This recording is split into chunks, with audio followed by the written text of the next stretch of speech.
इसका कोई संतोषजनक जवाब नहीं मिला, तब उन्होंने अपनी लाजवाब थ्योरीज दुनिया के सामने रख दी। इनमें से कुछ जवाब ऐसे थे जिनके बारे में कभी सोचा नहीं गया था, वहीं कुछ ऐसे थे जिन पर यकीन करना मुश्किल था।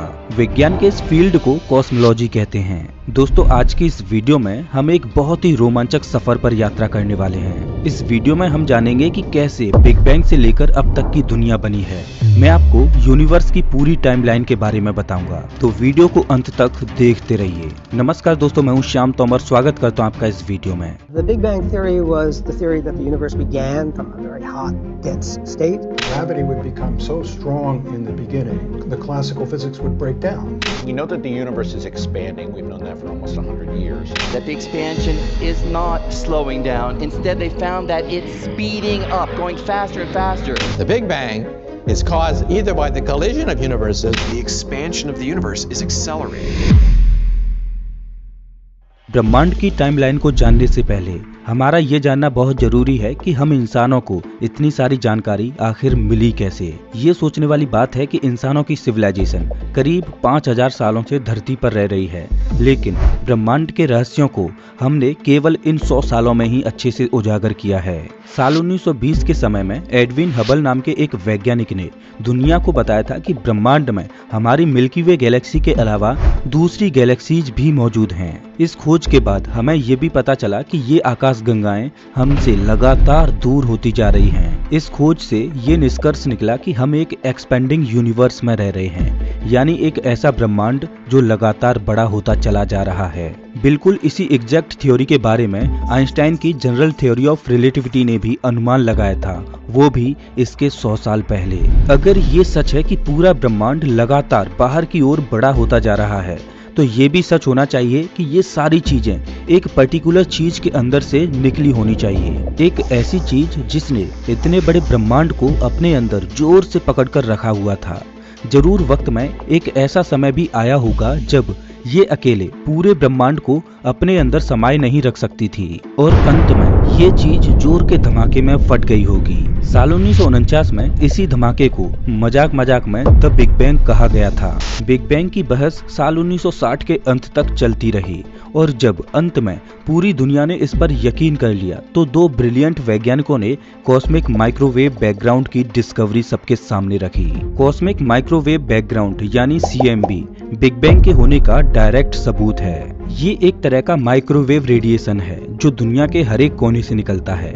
ऐसा कह सकते हैं कि ये बिग बैंग के होने के अवशेष हैं। साल 1970 में डार्क मैटर के होने को भी वेरा रूबिन नाम के वैज्ञानिक ने कंफर्म किया था। उन्होंने खोजा कि लगभग सभी गैलेक्सीज के आखिरी छोर पर जो तारे होते हैं वो उतनी ही तेजी से घूम रहे हैं जितनी तेजी से अंदर के तारे घूमते हैं।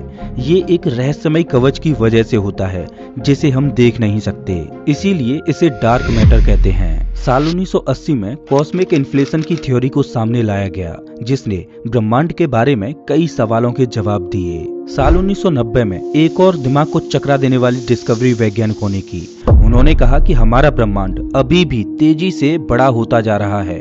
ग्रेविटी की वजह से उसकी स्पीड कम नहीं हो रही, बल्कि उल्टा वो ज्यादा तेजी से बड़ा होता जा रहा है। अब जिस एनर्जी की वजह से ये हो रहा है उसे डार्क एनर्जी का नाम दे दिया गया। अब 21वीं सदी में हमने इन डिस्कवरीज पर और ज्यादा पक्के तौर पर यकीन कर लिया, क्योंकि हर दिन हमें नए नए सबूत मिलते हैं जो इन थ्योरीज को साफ तौर से सपोर्ट करते हैं। आज तक हमें इस ब्रह्मांड की जितनी भी जानकारी मिली है, चाहे वो जनरल थ्योरी ऑफ रिलेटिविटी से हो या डार्क मैटर से हो, इन सभी चीजों को एक साथ जोड़कर हम सीधा भूतकाल में जा सकते हैं और समझ सकते हैं कि आखिर ब्रह्मांड की शुरुआत एग्जैक्टली कहां से हुई थी। इंसानों ने एक बात तो कंफर्म कर ली है कि ब्रह्मांड लगातार बड़ा होता जा रहा है, तो इसका मतलब ये भी है कि भूतकाल में एक समय ऐसा भी रहा होगा जब ये यूनिवर्स बहुत ही ज्यादा छोटा रहा होगा। ब्रह्मांड के इस मूवमेंट को सिंगुलैरिटी कहा गया है अब बहुत सारे वैज्ञानिक मानते हैं कि हमारा ब्रह्मांड एक एटम जितना छोटा शायद नहीं रहा होगा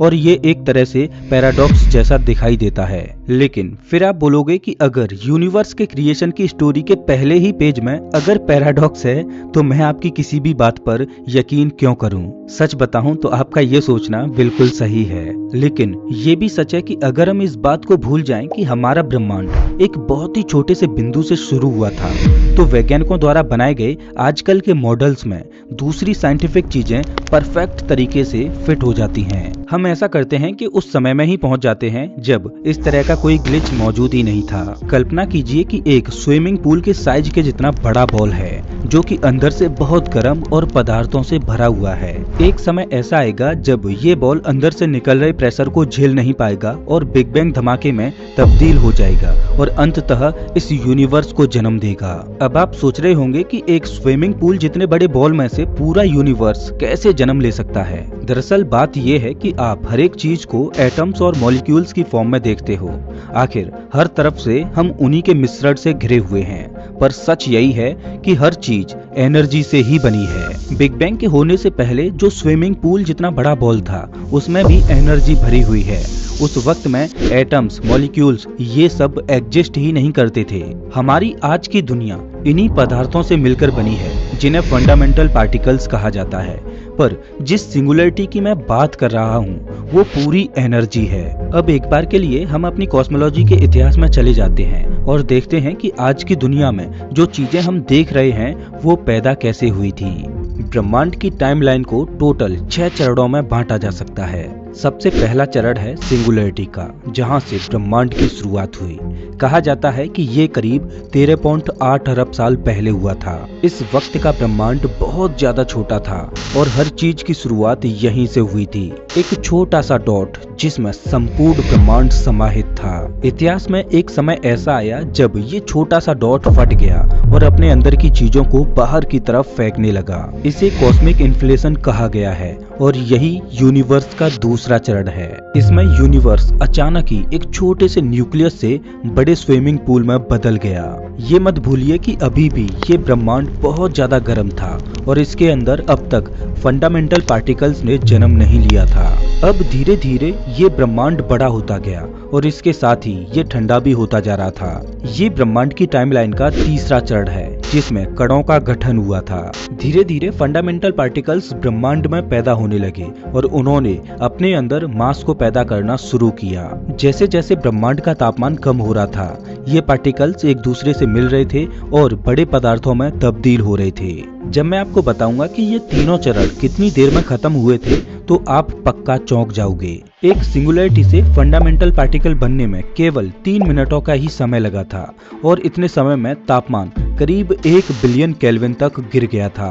कुछ प्रोटॉन्स और न्यूट्रॉन्स ने एक दूसरे के साथ मिलना शुरू कर दिया और हीलियम न्यूक्लियाई को जन्म दिया। जब इस पूरे चरण का अंत हुआ तब दुनिया में करीब 75% हाइड्रोजन के न्यूक्लियाई थे और 25% हीलियम के न्यूक्लियाई थे। न्यूक्लियाई बेसिकली प्रोटॉन और न्यूट्रॉन से बना हुआ होता है और हमारे चारों ओर की सभी चीजें इसी से बनी होती हैं। ऐसा कहा जा सकता है कि ये ब्रह्मांड के बहुत ही छोटे कण हैं।